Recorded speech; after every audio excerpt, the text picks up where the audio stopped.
नमस्कार, मैं डॉक्टर मंजू मुकुल कांबले। आज इस प्रस्तुति का विषय है भारतीय शिक्षा नीति और अनुवाद। भारतीय शिक्षा नीति और अनुवाद के संदर्भ में यदि बात की जाए तो किसी भी देश के लिए शिक्षा व्यवस्था एक बहुआयामी प्रक्रिया है, गतिविधि है। शिक्षा किसी भी देश में परिवर्तन की प्रक्रिया का अहम हिस्सा होती है। चाहे हम निर्धनता उन्मूलन के संदर्भ में बात करें या स्वास्थ्य संरक्षण के संदर्भ में बात करें, तकनीकी जानकारी के विकास के संदर्भ में बात करें, पर्यावरण के संदर्भ में बात करें या सामाजिक समरसता, प्रशासन प्रणाली में सुधार, न्याय सुलभता, ये सारे मुद्दे, ये अनेक ऐसे मुद्दे हैं जो सीधे सीधे और प्रकारांतर से भी शिक्षा से संबंधित होते हैं। इस संदर्भ में यदि हम भारतीय शिक्षा व्यवस्था पर बात करें तो 1948 में डॉक्टर राधाकृष्णन की अध्यक्षता में विश्वविद्यालय शिक्षा आयोग के गठन के साथ भारत में शिक्षा प्रणाली को व्यवस्थित करने का काम शुरू हुआ। 1947 में देश आज़ाद हुआ और 1948 में विश्वविद्यालय शिक्षा आयोग का गठन किया गया और इस आयोग का गठन डॉक्टर राधाकृष्णन की अध्यक्षता में हुआ और इसके साथ साथ भारत में शिक्षा प्रणाली को व्यवस्थित करने का काम शुरू हुआ। ये प्रक्रिया बहुत महत्वपूर्ण प्रक्रिया थी। देश आज़ाद हुआ था और देश, विशेष रूप से विकासशील देश की प्रगति में शिक्षा एक महत्वपूर्ण भूमिका निभाती है। इस संदर्भ में ये प्रक्रिया इसी तरीके से आगे बढ़ी और 1952 में लक्ष्मण स्वामी मुदलियार की अध्यक्षता में गठित शिक्षा आयोग तथा 1964 में दौलत सिंह कोठारी की अध्यक्षता में गठित शिक्षा आयोग की अनुशंसाओं के आधार पर 1968 में शिक्षा नीति पर एक प्रस्ताव पारित किया गया। इस प्रस्ताव में स्वीकार किया गया, माना गया कि भारत में शिक्षा का उद्देश्य राष्ट्रीय विकास के प्रति वचनबद्ध, प्रतिबद्ध, चरित्रवान एवं कार्यकुशल युवक और युवतियों को तैयार करना है। शिक्षा का लक्ष्य यह है और देश की शिक्षा नीति को इस संदर्भ में काम करना है। 24 जुलाई 1968 को भारत की प्रथम राष्ट्रीय शिक्षा नीति की घोषणा की गई, जो पूर्ण रूप से कोठारी आयोग के प्रतिवेदन पर आधारित थी। इसमें सामाजिक दक्षता, राष्ट्रीय एकता एवं एक ऐसे समाज की स्थापना का लक्ष्य निर्धारित किया गया जो समानता और समरसता पर आधारित हो। इसमें इस शिक्षा नीति का जो रूपांतरण था, उसमें शिक्षा नीति का रूपांतरण किया गया और 10+2+3 की पद्धति का विकास इसके अंतर्गत किया गया। इसके अतिरिक्त हिंदी का संपर्क भाषा के रूप में विकास भी इस शिक्षा नीति का उद्देश्य था। इस शिक्षा नीति में स्वीकार किया गया कि शिक्षा के अवसरों में समानता होनी चाहिए, सभी को बराबर से शिक्षा को प्राप्त करने का अधिकार हो। साथ ही साथ विज्ञान और तकनीकी शिक्षा पर बल दिया गया। इसके अतिरिक्त स्वीकार किया गया कि नैतिक व सामाजिक मूल्यों के विकास में भी शिक्षा का एक महत्वपूर्ण योगदान है और उस नज़रिए से भी भारत की शिक्षा नीति को निर्मित और विकसित किया जाए। मई 1986 में देश में नई राष्ट्रीय नीति लागू की गई। इस बीच 1990 में आचार्य राममूर्ति की अध्यक्षता में एक समीक्षा समिति का गठन किया गया और साथ ही साथ 1993 में प्रोफेसर यशपाल समिति का भी गठन किया गया। इस बीच एक नई डेवलपमेंट, एक और चीज़ इसके साथ साथ जुड़ चुकी थी। लगभग 1976 से पूर्व शिक्षा को पूर्ण रूप से राज्यों का उत्तरदायित्व माना जा रहा था, लेकिन 1976 के बाद 42वें संविधान संशोधन द्वारा जिन 5 विषयों को राज्य सूची से हटाकर समवर्ती सूची में शामिल किया गया, उनमें से शिक्षा भी एक थी। यह समवर्ती सूची, इस समवर्ती सूची के अंतर्गत आने वाले जितने भी विषय होते हैं उन पर केंद्र और राज्य सरकारें मिलकर काम करती हैं।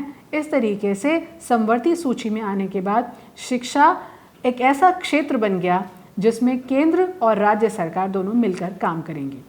इस तरीके से विश्वव्यापी दृष्टिकोण को निर्मित करने में इसके अंतर्गत अनुवाद को पहली बार राष्ट्रीय शिक्षा नीति के अंतर्गत शामिल किया गया।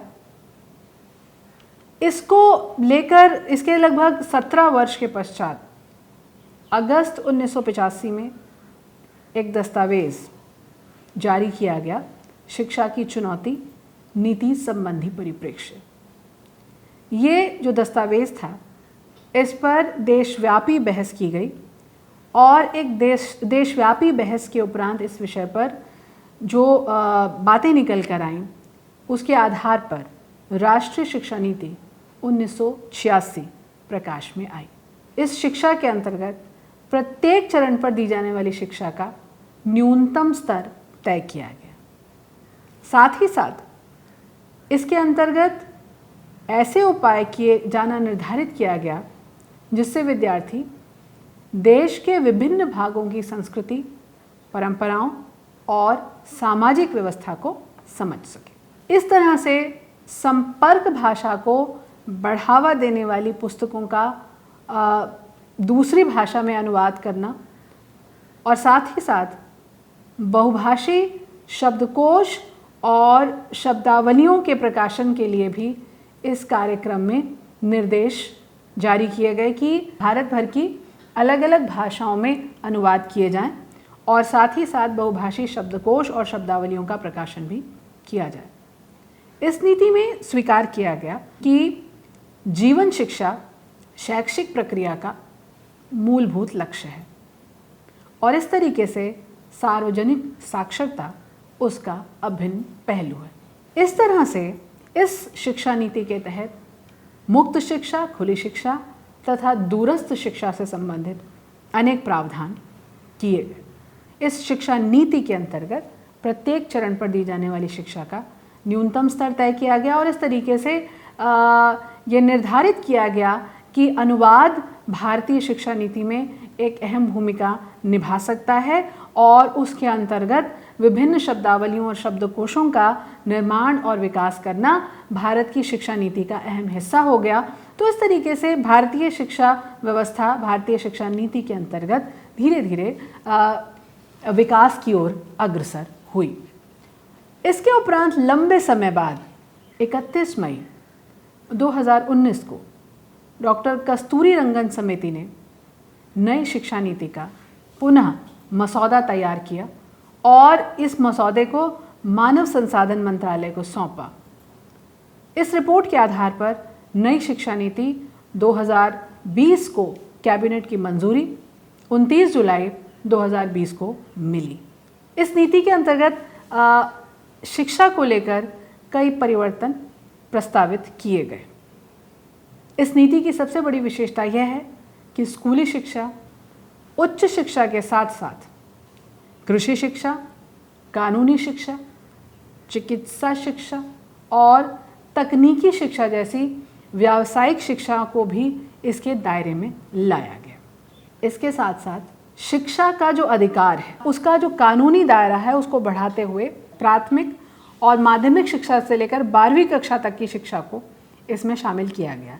कहने का तात्पर्य है कि 12वीं कक्षा तक की शिक्षा जो है अब शिक्षा के अधिकार के अंतर्गत आ रही है। इसके साथ साथ 5वीं कक्षा तक की शिक्षा अब मातृभाषा में होगी, ये तय किया गया। 6ठी कक्षा से वोकेशनल कोर्स शुरू किए जाने का प्रावधान तय किया जा रहा है, जिसमें संगीत, कला आदि को भी पाठ्यक्रम में शामिल किया जाएगा, ऐसा तय किया गया है। इसके अतिरिक्त ई पाठ्यक्रम को बढ़ावा देने के लिए, जो इस समय की सबसे बड़ी आवश्यकता बनकर उभर रहा है, तो ई पाठ्यक्रम को बढ़ावा देने के लिए राष्ट्रीय शैक्षिक टेक्नोलॉजी फोरम का गठन किए जाने का प्रावधान भी इस शिक्षा नीति के अंतर्गत तय किया गया है। साथ ही साथ शोध और अनुसंधान को बढ़ावा देने के लिए नेशनल रिसर्च फाउंडेशन की स्थापना की जाएगी। इस शिक्षा नीति में लाखों अभिलेखों के संग्रहण, संरक्षण, अनुवाद और अध्ययन के लिए दृढ़ प्रयास की ओर संकेत भी दिए गए हैं। यदि स्कूली पाठ्यक्रम पर बात की जाए तो स्कूली पाठ्यक्रम में 10+2 के स्थान पर अब 5+3+3+4 की नई पाठ्यक्रम नीति जो है, नया पाठ्यक्रम अब लागू करने का प्रस्ताव है। इसके साथ साथ सभी भारतीय भाषाओं के संरक्षण, विकास में और उन्हें जीवंत बनाने के लिए नई शिक्षा नीति में पाली, फारसी और प्राकृत आदि भाषाओं के लिए Indian institute of translation and interpretation IITI जैसे राष्ट्रीय संस्थान की स्थापना करने का प्रावधान भी है। उच्च शिक्षण संस्थानों में संस्कृत और सभी भाषा विभागों को मजबूत करने और ज़्यादा से ज़्यादा उच्च शिक्षण संस्थानों के कार्यक्रमों में शिक्षा के माध्यम के रूप में मातृभाषा, स्थानीय भाषा आदि के उपयोग पर जोर दिए जाने की सिफारिश की गई है।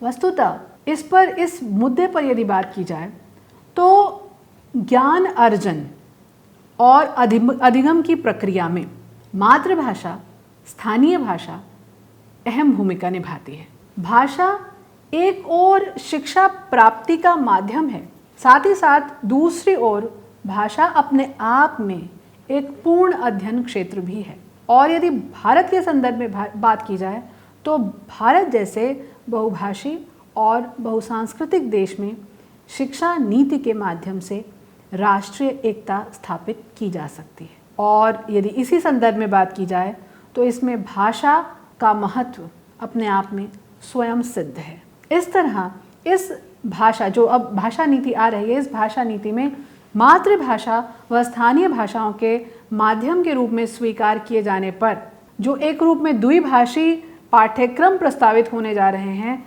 उससे उच्च शिक्षा प्रणाली में अनुवाद के महत्व को नई भाषा नीति में स्वीकार किया गया है, ऐसा दिख रहा है। अतः अनुवाद से संबंधित प्रयासों का विस्तार किया जाना अब प्रस्तावित है कि अनुवाद से संबंधित जो विभिन्न प्रकार के प्रयास हैं उनको बढ़ाया जाए, उनको तेज किया जाए। साथ ही साथ आम जनता को विभिन्न भारतीय और विदेशी भाषाओं में उपलब्ध उच्च गुणवत्ता वाली ज्ञान सामग्री को स्थानीय भाषाओं में सुलभ कराना है। और स्थानीय भाषाओं में इस ज्ञान सामग्री को सुलभ कराने में अब अनुवाद को एक मिशन की तरह देखा जा रहा है। मशीन लर्निंग, कृत्रिम बुद्धि और अनुवाद में प्रौद्योगिकी के प्रयोग को लेकर भी सहमति जताई गई है। इस तरह अनुवाद का नई शिक्षा नीति में महत्वपूर्ण स्थान है, जिसके कारण अनुवाद का साधन के रूप में एक रचनात्मक विकास होगा। अनुवाद के माध्यम से बहुभाषिकता का पोषण करते हुए विद्यार्थी को अपनी ही भाषा में सीखने का एक सकारात्मक माहौल मिलेगा। इससे पूरे देश में बड़े स्तर पर शिक्षा के क्षेत्र में अनुवाद की मांग बढ़ेगी। इसी क्रम में हम चर्चा करना चाहेंगे राष्ट्रीय अनुवाद मिशन की भी। राष्ट्रीय अनुवाद मिशन की यहाँ चर्चा करना बहुत प्रासंगिक होगा। राष्ट्रीय अनुवाद मिशन यानी नेशनल ट्रांसलेशन मिशन भारत सरकार की एक पहल है, जिसका उद्देश्य ज्ञान आधारित मूल पाठ को अनुवाद के माध्यम से संविधान की 8वीं सूची में सम्मिलित भारतीय भाषाओं में उपलब्ध कराना है। राष्ट्रीय अनुवाद मिशन की स्थापना भारत के मैसूर स्थित भारतीय भाषा संस्थान की शैक्षिक सांस्कृतिक परियोजना के अंतर्गत की गई। ज्ञान के अनेक महत्वपूर्ण क्षेत्रों तक पहुंच बढ़ाने में अनुवादित सामग्री की आवश्यकता होती है, उसकी बड़ी भूमिका है। इस दृष्टि से राष्ट्रीय अनुवाद मिशन को देखा जाना चाहिए। वस्तुतः राष्ट्रीय अनुवाद मिशन का उद्देश्य विभिन्न विषयों से जुड़ी सामग्री का अनुवाद करके उसका भारतीय भाषाओं में प्रचार करना है।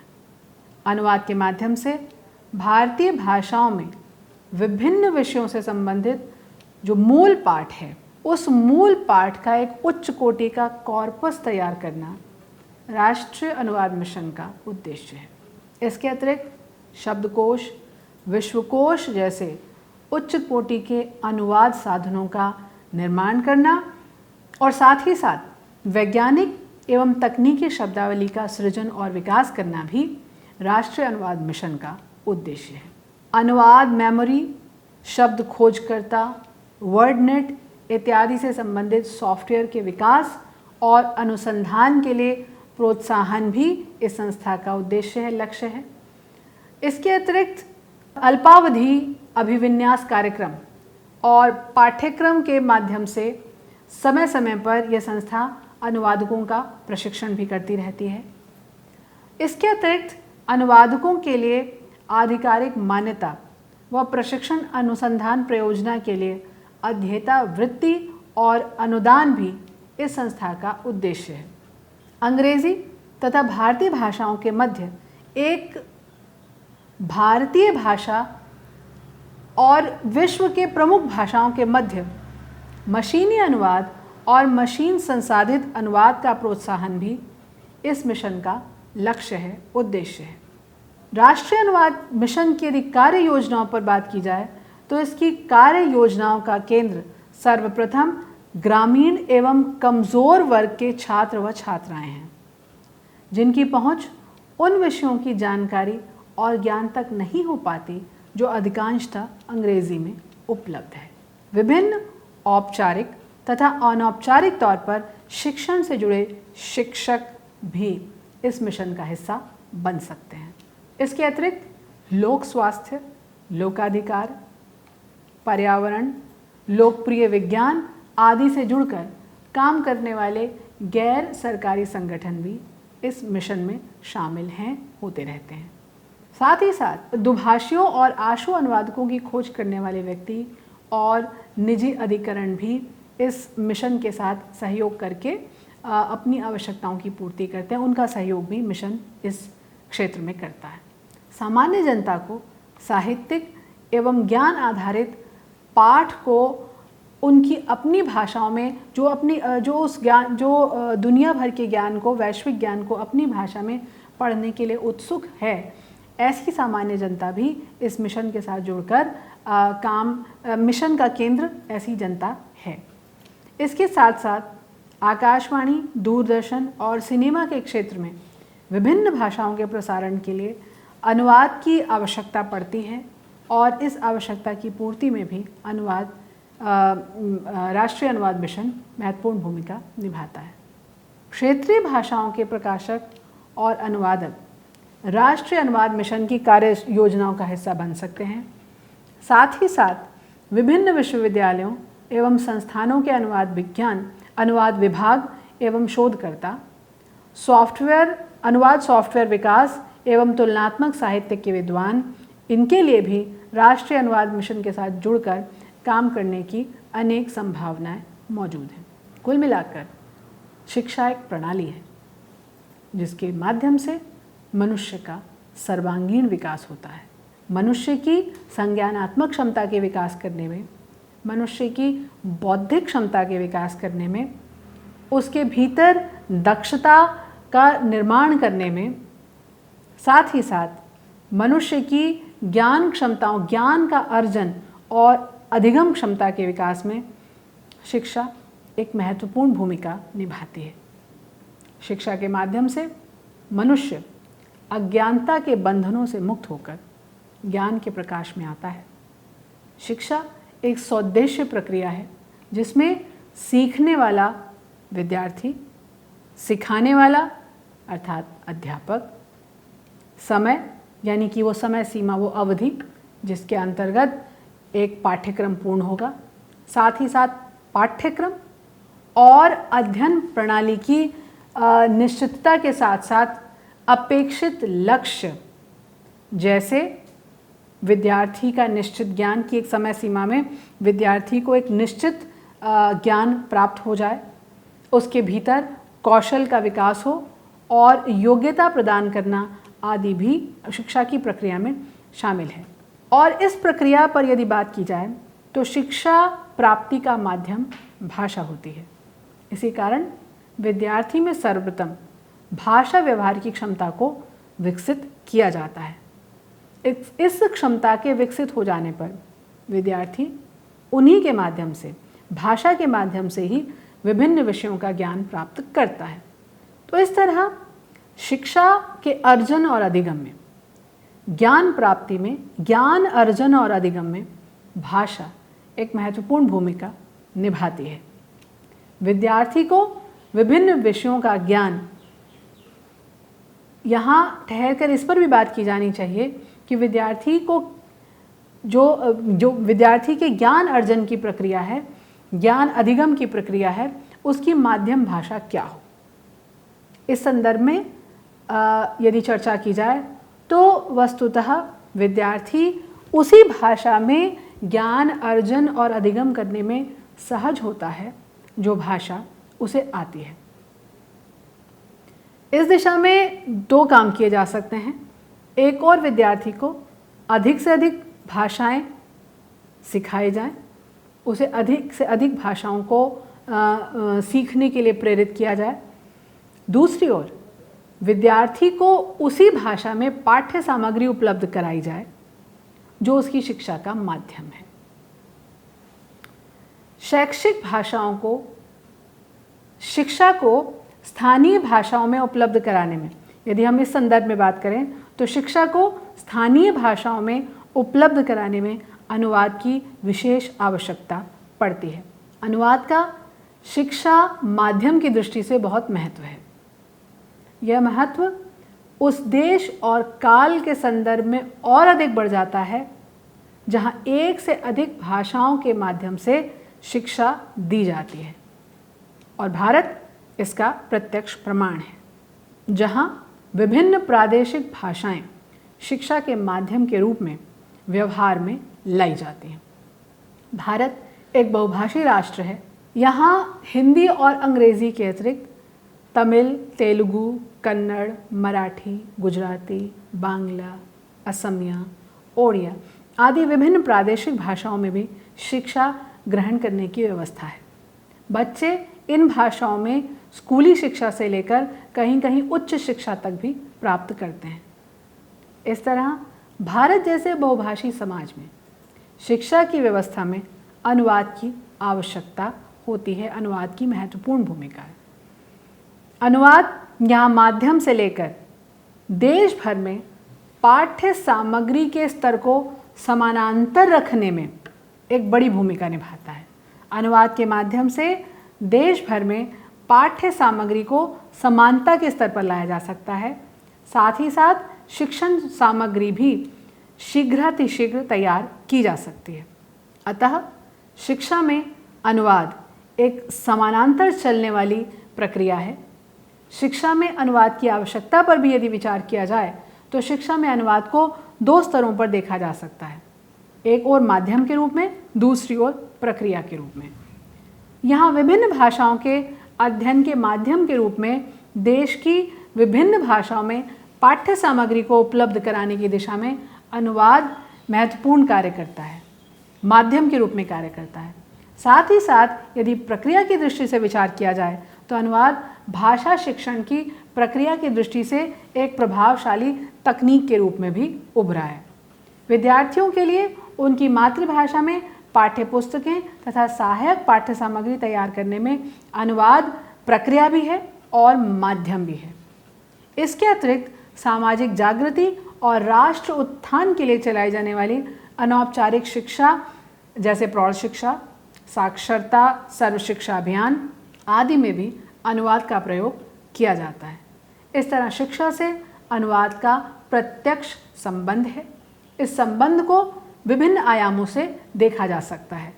जैसे भाषा शिक्षण में अनुवाद की भूमिका, मातृभाषा, द्वितीय भाषा या विदेशी भाषा के शिक्षण में अनुवाद की भूमिका, साथ ही साथ क्लासिक भाषाओं के शिक्षण में अनुवाद की भूमिका, साहित्य शिक्षण में अनुवाद की भूमिका, सृजनात्मक साहित्य शिक्षण में अनुवाद की भूमिका, तुलनात्मक साहित्य के शिक्षण में अनुवाद की भूमिका और इसके अतिरिक्त ज्ञानात्मक साहित्य का जो भंडार है उसके निर्माण में अनुवाद की भूमिका, इसको इस रूप में देखा जाना चाहिए।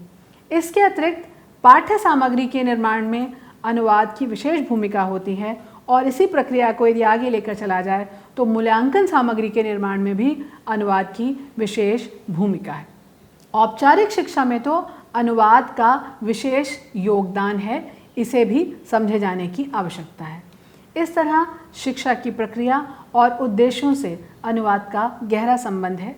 भारत जैसे बहुभाषिक देश में शिक्षा के समानांतर अनुवाद की प्रक्रिया चलती है। अनुवाद के माध्यम से शिक्षा एक या दो भाषाओं तक ही केंद्रित न रहकर उसका विस्तार अनेक भाषाओं में हो जाता है। शिक्षा में अनुवाद की आवश्यकता भी है और उपयोगिता भी। अतः शिक्षण प्रक्रिया में अनुवाद की अहम भूमिका है। भाषा और साहित्य के शिक्षण में भी अनुवाद का प्रयोग निरंतर होता रहा है। भाषा शिक्षण से लेकर विभिन्न विषयों के अध्ययन और मूल्यांकन तक अनुवाद का क्षेत्र विस्तृत है। शिक्षा और अनुवाद को लेकर प्रस्तुति के अगले भाग में हम इन क्षेत्रों पर विस्तार से चर्चा करेंगे। धन्यवाद।